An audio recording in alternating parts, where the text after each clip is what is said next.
Ngayong episode, meron tayong customer na maangas, maskulado, bordado, na naka-MTO7. Magpapa-upgrade ng kanyang mga accessories. Maangas ba talaga? O titiklop sa dulo pag nakita si Boss Arch? Tungayan natin yan. Hello sir! Magandang hapon. Ano pong accessories ang kailangan nila? Wait lang Tanggalin ko lang, hindi ko marinig eh. Sige po. Pwede ba magtingin muna sa loob? Sige sir. Madami kasi akong ikakabit dun sa MT-07 ko eh. Nag-iisip ako baka meron akong idea na may dadagdag pa. Una, windshield. Meron tayo niyan sir. Okay. Radiator guard, meron kayo? Meron tayo niyan sir. Ito yung sample natin pang MTO7. Mga steering damper kaya, kailangan ko rin yun eh. Meron tayo niyan sir.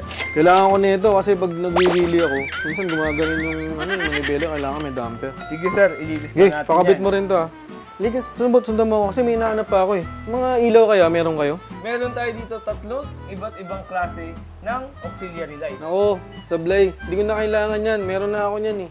Ang kailangan ko yung yung panglikod. Yung dito. Integrated tail light sir. Yan ata yun. Sakto, meron tayo niyan. Ilaw niya kapag naka-brake light tayo. Okay, nakahinto. Pag sumisignal. Okay. May ilaw din pala siya. Ibig sabihin, nandun na sa ilaw sa likod, magkasama yung signal saka yung stop. Tama po. Okay. Ano pa kaya pwedeng igabit? Diyan ba sa listahan mo? Tingin mo, kasya tong perang dala ko? Dami naman yan sir. Sobra-sobra pa yan. Hindi, ganito na lang. Lahat na nakalista dyan, kabit mo ngayong araw na to. Yes po. At pag nagawa mo yan, ako na ang bahala sa'yo, okay? Sige na. Sige na, gawin mo na. Gawin na. Ako din po agad. Yan, ganyan dapat. Nagpadagdag na din pala si Sir ng belly pan, radiator side cover at axle slider. Boss Paul nga po pala, sir. Ikaw pala yun? Yes, sir. Okay. Para saan ba yan? Puro bakal lang yun eh. Ito, sir, ito yung tinatawag natin na belly pan. Dagdag forma na rin to at protection sa ilalim na parte ng MTO7 mo. Ito naman, sir, yung tinatawag na radiator side cover. Sa gilid dyan, sir, dahil may radiator ka na, ito yung partner niyan. Ito, parang stick lang to Saan naman nakakabit to? Ito yung tinatawag na axle slider. Ito naman yung nilalagay dito sa harap ng gulong. Sige, basta ito lahat na yan, ikabit nyo na dito sa motor ko para matapos na ngayong araw. Okay? Kabit nyo na.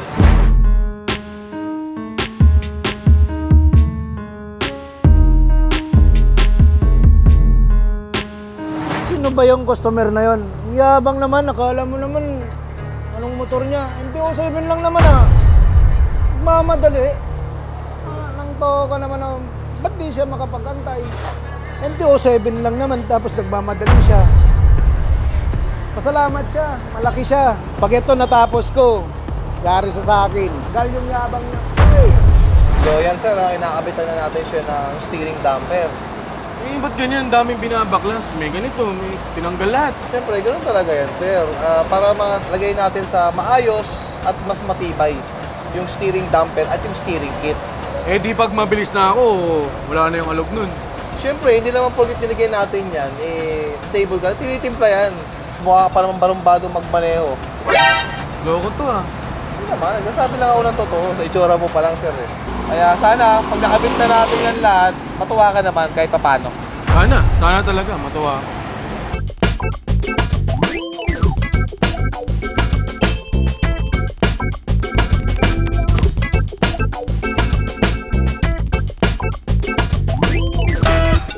Siya nga pala, sir, matanong ko lang, ano nga po palang top speed mo rito?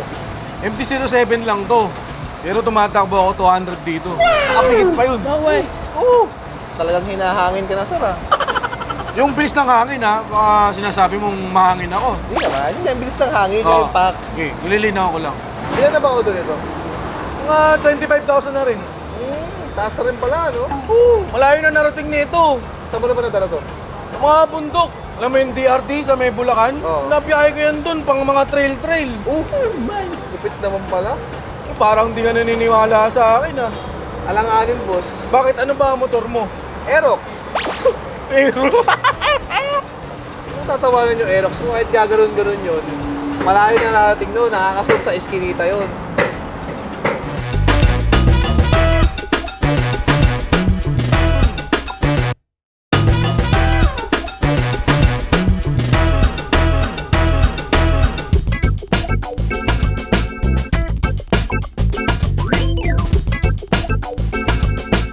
na ba yung integrated taillight na kabit na ba sa likod? Oo sir, kahit tignan mo pa. Eh, paano naman pag umulan? Baka naman mamaya lahat ng talsik ng tubig nasa likod ko. Eh, yung ginusto mo eh. Ginawa ko lang naman. Sige, okay na yan. Basta pogi yung motor ko, okay na ako dun. Tatlo pa may angkas mo. Paglabas mo ngayon. Parang imposible naman yun, Ay, tatlo. maniwala ka sa akin. Akong gumagawa eh. Sige, okay na yan. Tara mo na. Init naman. Di ba tapos to? Kala ko ba itidemo to ng boss niyong kulang sa height? Tawagin niyo nga yung boss niyo. Ay, sorry sir, pasensya na po. Sige po, tatawagin ko na po si Boss Hey, Alex. please. Ayos. Ganda na ng motor ko ah. Kaso, paano yun? Paano wala pa magpapaliwanag kung ano yung mga kinabit dito? Alright, sir, teka.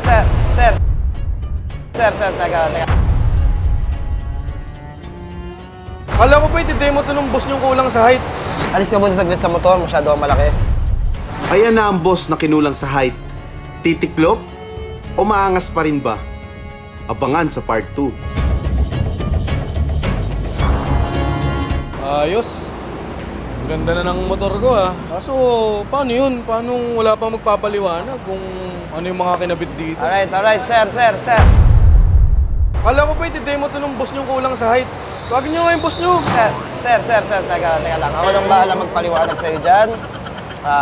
Alis ka muna saglit sa motor, masyado ang malaki. Ayun. Kamusta yung gawa, sir? Boss, kompleto, ang galing. Kaya Kompleto. kagandahan ako sa mga kinabit. Kaso, ang problema ko, di ko Okay. naman alam kung para saan yung mga dami-dami na yun. Okay, sige, number 1, ito yung windshield mo. Yung windshield mo kasi, sir, noong una, yung mas mababa, mas maigsi, di ba? Ito, nilagyan na natin. Bakit natin nilagyan? Kasi yung steering damper mo, umangat yung panel. Ayun, oh. Nandito siya, oh. Nagkaroon siya na dito, no? Oo, Inangat. umangat. Ngayon, kung hindi mo ito lalagyan ng windshield para to cover yung umangat, ang pangit tignan. Diba? Kaya sinadya ko yan na ganito. Na mas mataas. Ayun, no, sakto yan no, dito. Dinesign ko talaga yan. Bakit? Kasi ganun yung mounting ng steering damper. Eh, di ba, alam mo naman sir, ito yung pinaka-importante sa MT-07. Guwa-wild kasi yung manibela Diba? pag tumatakbo ako ng mabibilis eh. Bibili ako. Minsan gumaganon yung... Di ba? Pag ganito, di ba? Siyempre, pag nag-leak, sorry mo rito, may 6 months warranty tayo rito. Pero sigurado ako walang tulo to. So, siyempre, softest to hardest. Pero hindi porket sinet mo sa hardest, is pag ginalaw mo, matigas agad. Dahil ito ay steering damper. Nag-activate lang to pag biglaan. So pag mabilis yung ligo, pipigilan na ba yun, boss? Yes, tingnan mo to, nasa pinakamagaang ka. So, ang liko mo, lambot. Lambot. Sagad natin. Ayan, nalaramdaman mo yung lambot. Oo, boss. Kita pa naman na malambot pa rin siya eh. So, parang hindi siya pipigilan, no? Ang maganda kasi rito, sir, pag slow moving ka, nasa traffic ka, ganyan lang siya. Ang lambot pa rin in a way. Pero may tension na yan, ha? Pero pag nalubak ka or sudden wheelie ka, ito yan, oh. Oo nga, no. Hindi gumagalaw, Hindi boss. gumagalaw. Oo. Pag biglaan, hindi siya gagalaw. Pero Yung pag pala yun. dahan-dahan, ganyan katalino yan. Okay. Galing, oo. Oh, di ba hindi gumagalaw pati yung stent? Nakahawakan niya. Nandun lang siya eh. Hindi gumagalaw eh. So, ito naman yung sa pang special request, sir, yung radiator guard. Sinama ko na rin yung sidings kasi sa MT-07 plastic na yung ganito. So, ito aluminum na. Bakal na. Oo, ngayon, ang pinakamaganda rito, tenernoan namin ng belly pad. So, kung mapapansin mo yung setup ng design mo, alloy. Pa dito, alloy. Ano consistent siya. Ngayon, yung belly pad mo, ayun, ano mo? Lumaki tignan yung motor. Mas pumogi nga siya, boss eh. Medyo Mas bulky. nagka-forma. Bulky. Sa slider. Yung just in case of a crash, ito yung natatamaan. Hindi ito. Eh paano yan, boss? Kung tinamaan, nalaglag, papalitan ko to lahat? Yun naman ang purpose niyan eh. Okay. Ang purpose niyan is para masira talaga. Ito sir, may problema tayo rito. Medyo OA yung ginalabasan natin. Ang tawag ko dito is alitap-tap setup. Bakit, boss? Nakita yung susi mo. Hindi ba naman alitap-tap setup yun eh. Ayan sir oh, 4 signal light mo. Oo nga, no. Ano Next nangyari yun, boss? Hindi, wala kasing plate holder. Kaya hindi nila naalis to. In-advise ko alisin na to. Sabi ko, next time, dapat ganito ang concept. Di ba, tatanggalin mo na to. Wala ka nang hawakan ng plaka. Ganito dapat setup niyan, sir.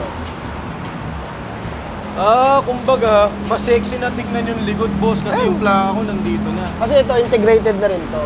Same setup, tinanggal ko lahat, nilagay ko yung plaka. Ayan, katulad nito. Kaya next time, sir, pagbalik mo rito, yun ang dapat target mo. Okay. At Ano oras- tawag sa ganyan, boss? mudguard with plate holder. Okay. Alloy type yan, specific yan dito sa MT-07 mo. Pagkatapos i-explain ni boss ang mga nakakabit sa motor ni sir, may sorpresa kaming hinanda para sa kanya. Ito na yung surprise na pag-usapan natin. Dito kasi, para makompleto yung experience mo, baba ka na, sir. Baba ka. Baba ka. Tapos tanggalin mo na yung peering mo. Ayan,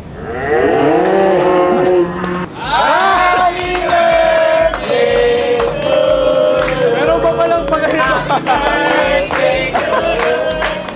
Happy birthday to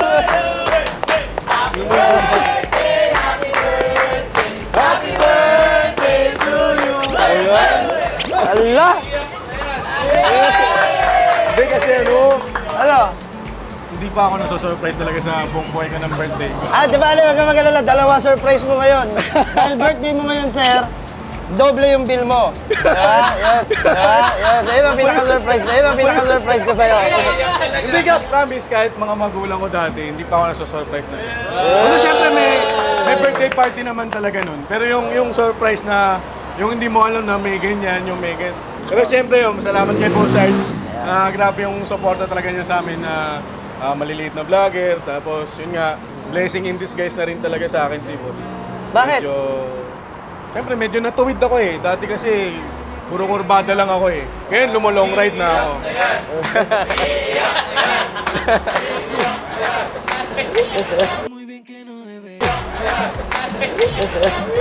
Pero medyo naluluwa talaga. First time to, first time. Medyo ba yan? Medyo pa to, boss. Download mga Kasiwa Nation. Meron naman tayo napasaya sa isang wish ka lang. So si Sushi Moto, punta siya rito para mag-upgrade ng motor niya. Pero hindi niya alam na, alam namin na birthday niya. Oo. So yun yung surprise namin sa kanya. Yan, maraming salamat sa'yo, may ano. Ay, grabe! Sarap! Ang tamis! Ito pala dito, pag birthday mo, hindi ka magkakamali. Ang sarap.